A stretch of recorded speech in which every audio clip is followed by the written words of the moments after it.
Price action versus smart money concept, ये दोनों आपको क्रिस्टल क्लियर समझ में आ जाएंगे कि इन दोनों में डिफरेंस क्या होता है, दोनों में से प्रॉफिटेबल और एडवांस कौन सा है, या फिर ये दोनों सेम है अलग अलग नाम से। So being an certified person by NISM, let's start this video. आसान शब्दों में स्मार्ट मनी कॉन्सेप्ट को समझते हैं। Imagine stock market is a tug of war between two teams, team big money versus team retailers money. Team big money में है बड़े बड़े इंस्टीट्यूशन और एक्सपीरियंस ट्रेडर जो मार्केट को सिग्निफिकेंटली मूव कर सकते हैं, और टीम रिटेलर मनी में है आप लोग और बाकी के रिटेलर्स जो प्रॉफिट बनाने के लिए स्ट्रगल कर रहे हैं। तो स्मार्ट मनी कॉन्सेप्ट एक तरीका है टीम बिग मनी की नजरों से मार्केट को देखने का। अब ये फ्यूचर तो प्रिडिक्ट नहीं करता, लेकिन ये आपको फुटप्रिंट से बता देता है कि बड़े प्लेयर कहाँ पैसा लगा रहे हैं। अब स्मार्ट मनी भी लो पे बाय करना चाहता है और हाई पे सेल, बिल्कुल हमारी तरह। इसलिए ये फॉल्स ब्रेकआउट क्रिएट करता है, जिससे रिटेलर वहां फंस जाते हैं, सस्ते में या ब्रेकआउट देखकर एंट्री ले लेते हैं और फिर एग्जैक्टली मार्केट वहां से घूम जाता है। स्मार्ट मनी कई बार पॉइंट ऑफ इंटरेस्ट को पीछे छोड़ देती है, लाइक गैप्स, स्पाइक्स एटसेट्रा, जिसका हम एडवांटेज लेकर उसके साथ ट्रेड कर सकते हैं। ये कोई मैजिक फॉर्मूला तो नहीं है मार्केट प्रिडिक्ट करने का, बट एक सीक्रेट लैंग्वेज है मार्केट की, जिससे आप स्मार्ट मनी के इन्फ्लुएंस को समझ सकते हो। बाकी इस सिंपल डेफिनेशन का स्क्रीनशॉट ले लो, एकदम क्रिस्टल क्लियर हो जाएगा। अब आप समझ गए हो कि स्मार्ट मनी कॉन्सेप्ट क्या होता है, बहुत तगड़ी चीज है। लेकिन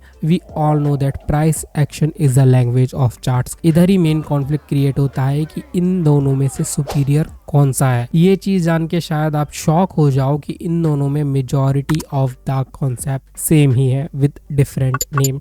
बस एक पॉइंट है स्मार्ट मनी कॉन्सेप्ट में जो प्राइस एक्शन से एडवांस है। स्मार्ट मनी कॉन्सेप्ट में मेजर 3 कॉन्सेप्ट होते हैं, that is market structure, order blocks and imbalances. अब ये नाम सुनकर कोई भी कंफ्यूज हो जाएगा पहली बार में, जैसे मैं भी हुआ था, बट आप इनका मतलब देखोगे तो आप बोलोगे कि ये तो मैंने प्राइस एक्शन में पढ़ा हुआ है, दैट इज मार्केट स्ट्रक्चर। अब मार्केट स्ट्रक्चर सिंपल ट्रेंड होता है। प्राइस एक्शन में इसको हम higher high higher low higher high higher low करके मार्क करते हैं और ट्रेड करते हैं। बट स्मार्ट मनी कॉन्सेप्ट में जब हायर हाई ब्रेक होता है तो उसको हम ब्रेक ऑफ स्ट्रक्चर बोलते हैं। अगर आप ट्रेंड में ब्रेक हो रहा है तो bullish break of structure, down trend में ब्रेक हो रहा है तो bearish break of structure. Price action में जब भी ट्रेंड चेंज होता है तो वो अपनी फॉर्मेशन चेंज करता है, जैसे लोअर लो लोअर हाई करके। उस चीज को हम सिंपल ट्रेंड चेंज या ट्रेंड रिवर्सल बोल देते हैं। बट इसी चीज को इसमें चेंज ऑफ करेक्टर का नाम दिया गया है स्मार्ट मनी कॉन्सेप्ट में। आप देख सकते हो किस तरीके से सिर्फ नाम चेंज करके कॉन्सेप्ट वही सेम है आपको बताया जाता है। अब कई लोग आपको बेवकूफ बनाने के लिए बोलते हैं कि ये तो बुकिश लैंग्वेज है, ऐसा तो मार्केट असलियत में दिखता ही नहीं है। लेकिन प्राइस एक्शन और स्मार्ट मनी कॉन्सेप्ट में नहीं आती ये चीज, कॉमन सेंस में आती है। जब भी हाई टाइम फ्रेम पे मार्केट ऐसा दिखता है तो लोअर टाइम फ्रेम पे सिंपल सी बात है वो नॉइसी ही दिखेगा। इसका एक एग्जांपल देख लेते हैं। जैसे मार्केट ये हायर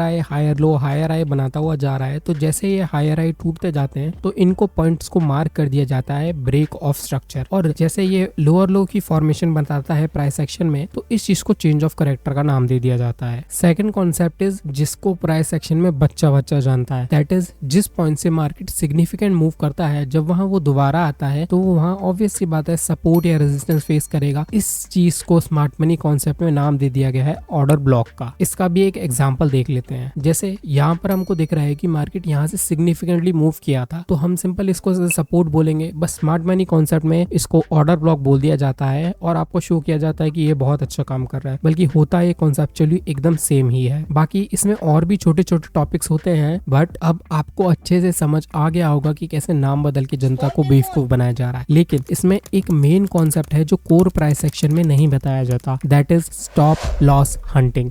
और स्मार्ट मनी कॉन्सेप्ट में इसको लिक्विडिटी ग्रैब या इम्बैलेंसेस के नाम से शोकेस करते हैं। जैसे मार्केट ये एक रेंज में होता है, ऊपर नीचे सपोर्ट एंड रेजिस्टेंस होता है। जैसे ही मार्केट ऊपर रेजिस्टेंस को तोड़ता है तो ये एक्सपेक्टेशन रहती है कि अब ये ऊपर जाएगा, बट यही पॉइंट रहता है जहाँ लिक्विडिटी ग्रैब होती है, जहाँ इम्बैलेंस क्रिएट किया जाता है स्मार्ट मनी के द्वारा, और मार्केट वहां से एग्जैक्टली यू टर्न ले लेता है और हम सबके स्टॉप लॉस हिट कर देता है। इसका एक एग्जांपल देख लेते हैं। जैसे मार्केट में यहाँ पर एक रेजिस्टेंस है, अब इसने इस रेजिस्टेंस को ब्रेक कर दिया मल्टीपल टाइम टेस्ट के, फिर ब्रेक करने के बाद एग्जैक्टली उसी पॉइंट से वहां पर नीचे की तरफ पूरा घूम गया। तो स्मार्ट मनी कॉन्सेप्ट में हम इस तरीके के मूव्स को आसानी से पकड़ सकते हैं। अब एक लाइन में बताऊं तो price action is a study of charts and smart money concept is a study of price action with psychology of smart money.